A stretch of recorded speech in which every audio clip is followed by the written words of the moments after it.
สวัสดีค่ะแนวทางของหวยลาวนะคะประจำงวดวันที่ 25 ธันวาคม 62 ค่ะสูตรนี้นะคะก็จะเป็นเลขวิ่งหรือเลขเด่นมาตัวเดียวนะคะมาได้ทั้งหลักพันหลักร้อยหลักสิบแล้วก็หลักหน่วยสถิติของสูตรนี้นะคะก็7 งวดนะคะสำหรับใครที่เคยเข้ามาดูเมื่องวดที่แล้วนะคะจะมี1สูตรที่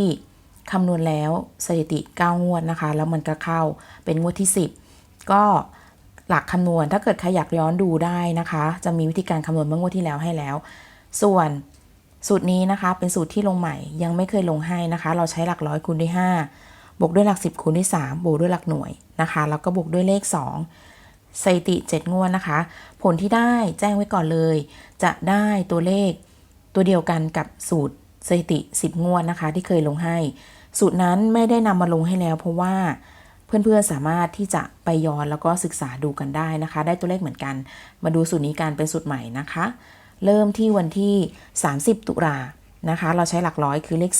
4คูณ5ได้20เราก็ลงเลข0ไว้ก่อนนะคะแล้วก็หลัก10คือเลข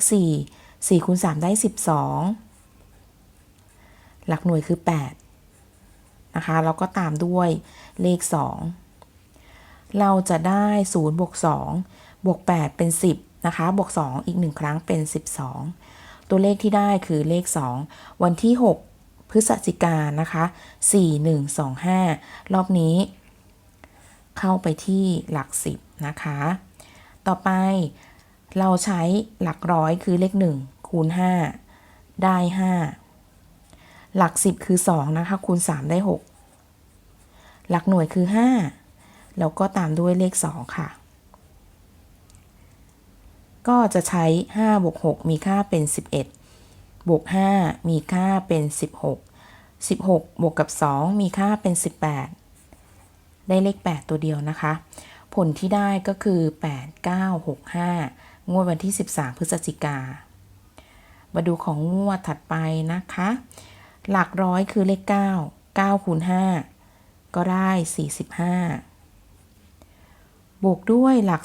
10คือเลข6 3ได้18หลักหน่วยคือ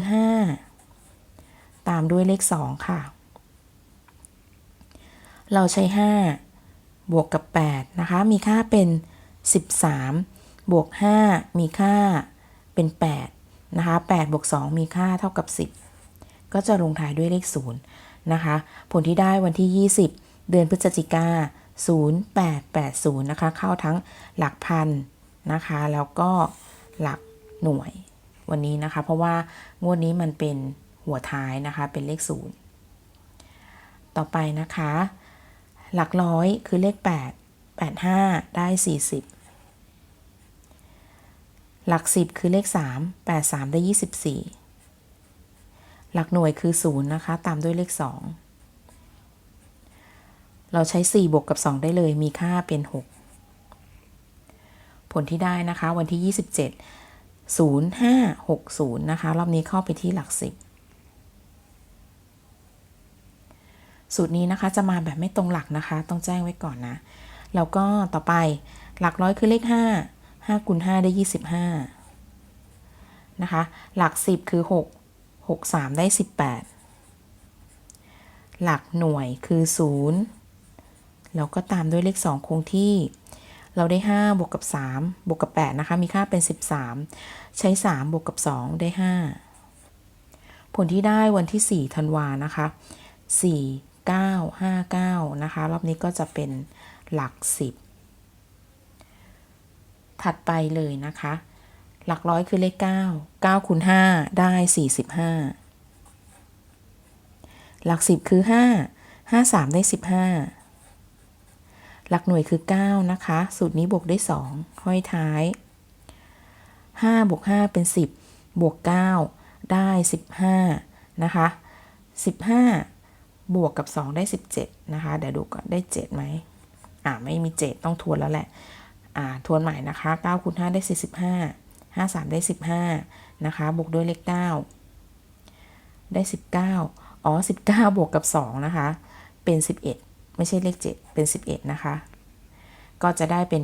9941นะคะรอบนี้ก็เข้าไปที่หลักหน่วย ถัดไปนะคะ หลักร้อยคือเลข9 9คูณ5ได้45หลัก10คือ4คูณ3ได้12หลักหน่วยนะคะคือเลข1ตามด้วย2ได้5บวกกับ2มีค่าเป็น7บวก1มีค่าเป็น8บวก2มีค่าเป็น10นะคะได้เลข0งวดที่แล้วนะคะ0151รอบนี้ก็จะไปเข้าที่หลักพันมาดูงวดหน้าวันที่25สำหรับสูตรเลขวิ่งนะคะเป็นเลขเด่นของงวดนี้ด้วยใช้หลักร้อยนะคะคือเลข1คูณ5มีค่าเป็น5หลัก10คือ5คูณ3ได้15หลักหน่วยคือ1ค่ะตามด้วยเลข2ใช้5บวกกับ5มีค่าเป็น10บวก1มีค่าเป็น11บวก2มีค่าเป็น13นะคะเพราะฉะนั้นสูตรนี้คำนวณแล้วเนี่ยได้เลข3สำหรับใครที่รอคำตอบว่าสูตรเลขเด่นงวดที่แล้วที่เคยให้ที่เข้าศูนย์นะคะได้อะไรสูตรนั้นได้3เช่นกันนะคะแล้วเดี๋ยวสำหรับสูตรเลขวิ่งนะคะที่ใครชอบสถิติเดี๋ยวรอชุดสรุปที่เป็นเลขวิ่งตัวเดียวนะคะรอบนี้สรุปมาประมาณ20กว่าสูตรนะคะมีเวลาคิดแล้วก็งวดที่แล้วมันเข้าหลายตัวทำให้ไม่ต้องคิดสูตรใหม่มากนะคะใช้สูตรเดิมกันหมดเลยนะก็ชุดนี้ก็ฝากไว้1ตัวนะคะเป็นแนวทางเท่านั้นเลข3ตัวเดียวค่ะสำหรับคลิปนี้สวัสดีค่ะ